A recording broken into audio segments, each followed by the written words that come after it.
t'autoriser à te révéler et non pas te cacher derrière ta liste de choses à penser. J'ai l'impression que tu as une approche très cérébrale, très analytique, et finalement tu t'autorises pas à aller puiser en toi-même et à être surprise de ce que tu vas y trouver parce que tu n'en sais rien. C'est ce qui fait les grands artistes. C'est pas la technique, ça aussi c'est important, mais c'est aussi le fait qu'ils acceptent d'être vulnérables et de s'ouvrir et de découvrir ce qui est en eux sans savoir ce qu'ils vont y trouver. Et à force de le faire, tu découvriras des choses et de plus en plus tu comprendras, tu connaîtras ce qui est en toi. Mais au début, c'est une vraie découverte. Et tant mieux, parce que sinon, c'est pas très intéressant pour toi et pour les autres. C'est pas intéressant pour le public. Si tout ce que tu fais, c'est jouer des notes, ça va pas être intéressant à écouter. Et toi, ça va être pas très intéressant à produire. Donc, ce qu'on veut vraiment, c'est que tu aies du plaisir pour que on ait du plaisir. Passe par le lâcher prise et le fait d'aller puiser en soi et non pas dans sa checklist. Est-ce que ce que je veux trouver en moi est intéressant? Ben, bien sûr, Et puisque est-ce c'est que ça vaut le unique. coup? C'est ça, en fait. Bien sûr que c'est intéressant. Parce que je me dis que les grands artistes, ils peuvent se dévoiler parce qu'en fait, ils connaissent, ils ont la technique, ils ont la capacité. Donc, c'est plus facile pour eux de se laisser emporter et de rentrer en eux-mêmes. Mais en fait, c'est Et, deux choses différentes là. La technique et le fait d'aller puiser en soi, c'est deux choses différentes. mais pour puiser en soi, il faut la technique. Non. Les enfants prodiges, ils ont une technique incroyable, mais ils vont pas puiser en eux, ce qui fait que c'est pas intéressant. Alors que d'autres personnes qui n'ont pas une technique mirobolante, tu sens que chaque note, il y a quelque chose. J'ai une élève comme ça qui est aveugle. Elle a un niveau pas meilleur que le tien, et pourtant quand elle joue, tu sens beaucoup d'émotion. Tu vois, elle va puiser en elle. Donc tu peux avoir une technique comme certains enfants prodiges où là c'est irréprochable, et pas très intéressant parce qu'ils vont pas puiser, et d'autres comme elle, qui n'ont pas une technique incroyable et qui vont puiser en eux, et c'est beaucoup plus intéressant. Donc tu peux avoir l'un ou l'autre, et je te conseille d'avoir les deux, mais il faut pas confondre, hein. Faut pas dire quand je serai aussi bon que je m'autoriserai à aller puiser en moi. Non, tu vas puiser en toi avec les moyens du bord, tu vas continuer de progresser comme tout le monde. Mais déjà, tu peux puiser en toi et découvrir ce qui est en toi. Et ensuite, tu l'exprimeras avec plus ou moins de clarté à mesure que tu progresses en technique. Mais ça, c'est deux choses différentes. C'est juste pour le révéler avec plus de précision. Mais dans tous les cas, tu peux aller puiser en toi. Tu dois aller puiser en toi. L'exemple que tu m'as donné de la personne qui est aveugle, en fait, moi, je trouve que les aveugles, ce que j'admire chez eux, c'est qu'ils puissent beaucoup d'eux-mêmes. Ils ont des capacités que nous n'avons pas, nous les visuels, nous qui voyons. Pourquoi? Je pense qu'ils font appel beaucoup à leur... Émotion. voilà, c'est ça. Or, En fait, ils n'ont nous, pas le choix. Du fait qu'ils sont déconnectés, ils sont obligés de se reconnecter. oui, c'est ça, c'est ça. Mais ça, on peut tous le faire. C'est comme Perlman, du fait qu'il est handicapé, ça l'a un peu poussé à se dépasser et à se libérer à travers l'instrument parce qu'il pouvait pas courir ou marcher. Donc tu vois, du fait que tu es privé de quelque chose, tu es un peu obligé de compenser pour retrouver une certaine liberté malgré tes limitations physiques. Donc ça, on peut tous le faire. T'es pas obligé d'être aveugle ou handicapé pour aller puiser en toi. Tout le monde peut le faire. Et après, le fait de progresser techniquement, ça c'est autre chose. C'est pour juste mieux l'exprimer, mais c'est pas ça qui va aller révéler en toi. Encore une fois, il y a beaucoup de virtuoses qui ne s'expriment pas. Donc, c'est vraiment quelque chose que je t'invite à faire, à t'exprimer. Ça donnera beaucoup plus d'envie d'aller puiser en toi et de progresser techniquement pour l'exprimer d'autant plus. Donc, si tu vas déjà puiser en toi, tu auras d'autant plus envie, tu seras d'autant plus motivé pour progresser techniquement, pour l'exprimer, pour le partager avec plus de clarté.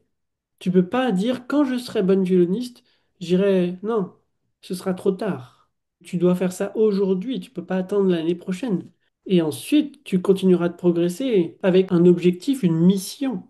Parce que si tu progresses pour progresser, ça n'a aucun sens. Alors si tu progresses pour partager, là, ça a du sens. Quand je joue, ce qu'il y a dans ma tête, c'est la justesse et Tu vas penser à la justesse, donc ta sonorité, elle va être pas terrible parce que tu n'y penses pas. Ton rythme, ça va pas être terrible. Les nuances, tu vas pas les faire. Puis après, tu vas dire attention, le rythme. Alors ta justesse, elle va se dégringoler et ta sonorité, tu vois. Tu peux pas penser à l'un ou l'autre. Tu dois penser à. Tu dois pas penser, en fait, tu dois ressentir. Et tu peux pas isoler chaque chose parce que sinon, plus tu progresseras, plus tu auras de choses parce que tu verras des micro-détails auxquels tu penses pas encore aujourd'hui. Mais à force de pratiquer et de progresser, tu auras encore plus de choses. Ta checklist va encore plus se complexifier. Et donc, tu dois pas rentrer dans ça en disant quand je jouerai juste, quand je jouerai en rythme, quand j'aurai un phrasé bien, quand je... Tu vois, finalement, ça c'est un piège parce que c'est un peu la roue du hamster. Il court, il court, il court, mais il va nulle part. Tu dois tout de suite avoir ce désir de la justesse, c'est connecté à la sonorité, qui est connecté au tempo, qui est connecté aux nuances, qui est connecté, tu vois, tout est connecté. Tu peux pas juste isoler, parce que tu peux pas avoir une belle sonorité en jouant faux. Tu peux pas avoir une belle sonorité en jouant avec un tempo totalement inégal. On peut pas avoir un beau phrasé sans une pulsation. Je suis d'accord avec toi, mais pour ne pas jouer faux, il faut y penser. Non, faut pas y penser, faut écouter le fait que chaque note résonne au maximum. Donc tu écoutes, tu es pas en train de réfléchir. Est-ce que c'est en accord avec l'accordage de ton violon, cette note? Est-ce que c'est très plat? Est-ce que c'est très terne? Ou est-ce qu'au contraire c'est résonnant? Et si tu as pas cette résonance, c'est que c'était trop haut ou c'est que c'était trop bas. T'as pas besoin de penser, tu l'écoutes. Et à force d'écouter, dès qu'il y a un petit truc, tout de suite tu vas réagir. Tu vas pas laisser une note complètement terne s'installer. Tout de suite, tu vas dire non, c'était pas une résonance optimale, donc je recommence. Là, tu vas vraiment aller vers quelque chose d'interne. Non, ce chant intérieur que tu vas révéler à travers le violon, ou le piano, ou la flûte, ou la guitare, peu importe. Et cette justesse, c'est pareil, il faut que l'instrument résonne au maximum de ses capacités. Et pour ça, si t'es pas en accord avec l'accordage de ton instrument, ça marchera pas. Justesse de l'archer, justesse de la main gauche. Donc ça, c'est la sonorité. L'instrument, il va sonner ou il va pas sonner. Tu ne peux pas faire un sonner un instrument si tu joues faux. Donc c'est là que tout ça, ça se met ensemble. Et le phrasé, c'est tout ça, c'est connecté. Tu peux pas isoler les choses. Donc tu vas les puiser en toi et le révéler à travers tous ces outils techniques que tu vas perfectionner à mesure que, mais tu vas développer ton oreille à force de chercher cette résonance optimale pour chaque note. Tu peux pas jouer une note, ouais, c'était très terne et très plat, mais c'est pas grave, on continue. Non. Et à force de faire cette recherche interne et d'oreille et tout ça, c'est vraiment à l'intérieur. Cette symbiose avec l'instrument, l'âme de l'instrument avec ton âme, tout ça, ça doit être en symbiose. T'es pas en train de penser, tu es en train de ressentir.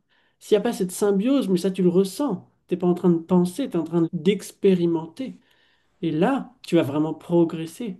Et tu vas prendre du plaisir, parce que tu vas dire, waouh, en quelques jours, j'ai vraiment, même en quelques heures, j'ai vraiment affiné mon écoute. Aujourd'hui, je n'accepte plus ce que j'acceptais la semaine dernière. J'ai essayé de faire ce travail, d'écouter, de reprendre, mais c'est vrai que j'ai écouté, j'ai repris, mais tu vois, par exemple, quand lors des démarchés, ben, je tombe à côté, ou c'est Mais pas ça, tout à fait. je pense que tu es trop dans le jugement. Quand on joue, on ne se juge pas. Si tu es tombé à côté, comme tu dis, tu dois pas te sentir frustré. Je refais. Tu dois voyager, tu n'es pas en train de te jeter. Il y a toujours une raison. Peut-être que ton pouce a grippé trop le manche, peut-être que tu t'es trop jeté. Tu peux vraiment savourer ce démancher, que ce soit vers le haut ou vers le bas. Tu dois sentir que tu voyages. Tu n'es pas en train juste d'aller à un point A vers un point B. Tu es en train de profiter de la route. Mais J'y justement, arrive des fois et des fois, je suis si pas tu le complète. chantes, tu vas vraiment le vivre et ensuite tu ne feras que le concrétiser avec l'instrument. Mais déjà, il faut le chanter intérieurement.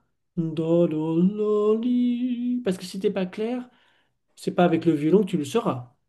Et C'est c'est pour ça que encore, je conseille de pratiquer l'instrument imaginaire. Sol, fa, la, do. Comme ça, tu es clair au niveau des coups d'archet, au niveau des doigtés, au niveau de la tonalité, au niveau de la justesse, au niveau du phrasé, au niveau du tempo, tout ça. Et ensuite, tu prends l'instrument. Parfois, j'ai l'impression que quand tu le chantes, t'es pas forcément très précise. c'est ça, je suis pas Donc, précise. c'est ça qu'il faut pratiquer. Sol, fa. Tu vois, je fais les doigtés. Sol, fa, la, do. Sol, fa, la, do. Je sens que je passe de la première à la troisième. La, la. Je sais que c'est une tierce mineure. Tu vois, je sens les écarts. C'est tout ça que tu dois travailler sans le violon et Mais sans est-ce que l'arche. c'est peut-être facile pour toi d'y arriver? C'est sûr qu'on n'a pas le même niveau, mais c'est pas l'objectif de se comparer l'un à l'autre. C'est juste de te dire que avant j'étais comme toi. J'étais un petit peu, bon, je me contentais de moins. Et à force de le faire, c'est ce que je te conseille de faire, de monter tes exigences progressivement. Et après, tu vas dire, ah non, ça, c'est pas acceptable. Alors qu'aujourd'hui, tu te dis, bon, ça va.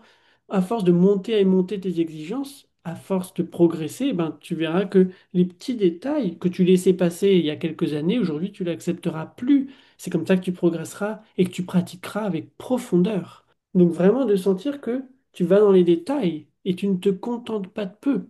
Tu te dis pas, à peu près, c'était bien. Non, tu peux aller faire mieux, tu vois, de vraiment d'aller vers une exigence beaucoup plus élevée que tu n'as aujourd'hui quand tu chantes. Puis après, quand tu le concrétises avec le violon imaginaire. Puis après, quand tu le concrétises avec ton violon. Si ça marche pas, pourquoi?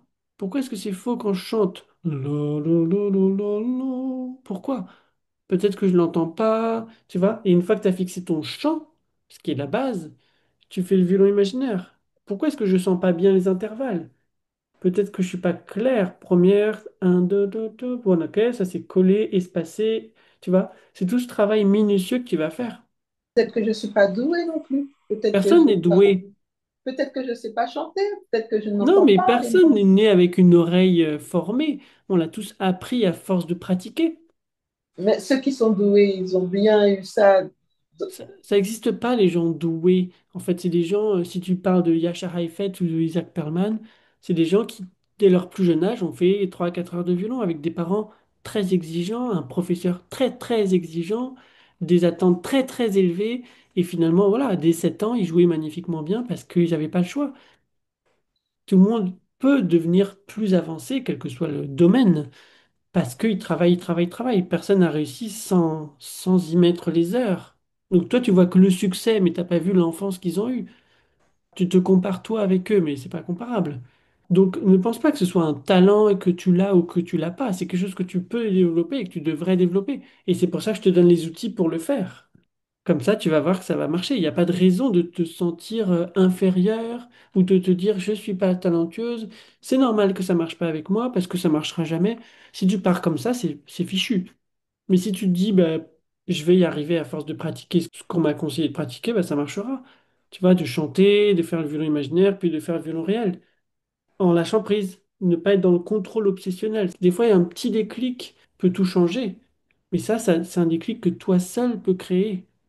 J'essaye de faire, hein. J'écoute tes vidéos, je réécoute, Non, ce qu'il faut faire, en plus de les écouter, c'est les liker. Non, c'est la seule solution pour que tu progresses. Non, ça, des fois, ça prend un peu plus de temps, mais je pense que si j'étais toi, je pratiquerais vraiment le chant et de sentir que tu entends en toi cette résonance pour chaque note. Mais tu sais, il y a des professeurs de chant. Enfin, moi, je ne prends pas les cours de chant, mais je connais des personnes qui prennent des cours de chant et le professeur dit, ben, c'est soit on est doué pour entendre, soit on Non, ne l'est pas. c'est pas vrai. Il n'y a pas de personne douée, c'est juste que tu pratiques. Moi, avant, j'étais pas capable de chanter. Je l'ai pratiqué, maintenant je le suis. Donc après, il ne s'agit pas d'avoir la voix de Maria Callas, c'est autre chose. Mais juste chanter les bonnes notes, tout le monde peut le faire. Et si tu n'as pas l'oreille formée, parce que tu n'as pas l'exigence de se dire non, ça résonne pas vraiment au plus profond de mon âme, c'est là que, tu vois, certaines personnes laissent passer, d'autres ne laissent pas passer. Donc après, on va dire, ah, ils sont doués. Non, c'est juste qu'ils n'ont pas laissé passer. Pendant que d'autres ont dit, oh, c'est pas grave. Tu vois? Moi, ça Donc, me dérange, hein. Tu sais, je pratique, mais j'avoue que je ne suis pas satisfaite du oui, bien résultat. sûr, mais justement, pour l'être plus, je te conseille d'enregistrer, par exemple, quand tu chantes, pour que tu puisses réécouter avec du recul. T'as pas l'air hyper convaincu quand tu chantes. Mais non, puisque comme je ne suis pas sûre de moi et que Oui, je mais sais que soit, en fait, c'est pas grave si tu te trompes. La, sol, si, ré, la, si, sol, si. Tu sens que chaque note est vivante. C'est pas la, sol, si, ré, la. Là, tu te dis, ouais, bon, t'es en train de faire un examen de solfège ou quoi? Tu vois? Donc si tu as cette âme éteinte quand tu chantes, on a un problème. peut-être que j'ai un problème, hein. Bah, Certainement. essaye de la réveiller. Quand tu te sens aligné avec toi-même, d'un coup, là, tu es beaucoup plus vivante. Et des fois, tu es plus éteinte. Donc comment faire en sorte de rester, tu vois, cette énergie élevée dont je parle dans la vidéo. Et c'est le fait de la, sol, si, ré. Tu sens que c'est comme une fleur qui s'ouvre, c'est à côté pétillant, hein. un souffle d'air, tu vois. C'est pas la, sol, du côté très mathématique et un peu froid. C'est pas ça que tu veux. Donc si quand tu le chantes, tu es un peu en mode éteinte, sans énergie, tu te dis qu'il y a quelque chose qui n'est pas aligné avec toi. Donc c'est ça qu'il faut creuser. Pourquoi? Est-ce que ça t'ennuie? Est-ce que tu le chantes de façon trop mécanique sans aller puiser en toi-même? Est-ce que... J'en sais rien. Tu vois, c'est ça qu'il faut creuser. Comment trouver ce dynamisme intérieur? Que ton âme vibre, pas juste l'âme de ton violon. Je sais pas, là, ça, si. Là, tu sens qu'il n'y a rien qui vibre. Tu vas alors que là, t'as pas besoin de chanter fort. Là, ça. C'est quelque chose de vivant, de pétillant en toi. Et c'est ça que je veux que tu trouves avec ta voix et ensuite avec ton violon. La, sol, si, ré, Ok, la. va chercher à l'intérieur. La, sol. Connecte les deux notes. Là, tu fais la, sol, si. Tu m'isoles. La, sol. Je connecte. Si, ré. Tout en une seule phrase. La, sol, si, ré, la, si, sol, si, la, fa, mi, ré, si, ré. Ok? Attention, hein, parce qu'au stage, tu le chanteras au concert, tu le joueras pas, hein. Ah, je serais malade ce jour-là. Et c'est ça la différence entre aller puiser en soi et juste bouger ses bras. Et ce que je veux, c'est que tu ailles puiser en toi. La, ya, li, la, la. Essaie de vraiment connecter avec l'harmonique. À chaque fois, tu fais une petite coupure. La, un, ta, ya. J'aimerais qu'il n'y ait pas de coupure entre le si et le ré. Sol, si, ré. Va jusqu'au ré sans faire une coupure juste avant. Fais une extension, fais pas un démanché. Et fais-toi confiance pour la première note, ne la vérifie pas. Pam. Après, au moins, tu sauras si c'était trop haut ou trop bas, mais ne tâtonne pas. D'accord. Fais-toi confiance. C'est que, encore une fois, c'est parce que je ne me fais pas confiance à moi-même, tu vois. C'est Mais essaye. Qu'est-ce que c'est le risque que je me moque de toi et que j'utilise cette vidéo que j'ai enregistrée pour la mettre sur YouTube? un gros risque. Moi, je trouve vraiment là à partir du sol. Et tu peux vérifier ton sol avec ta corde à vide. Tu places ton sol et ensuite tu vérifies pour le moment, pour travailler en tout cas, pour bien placer ta main.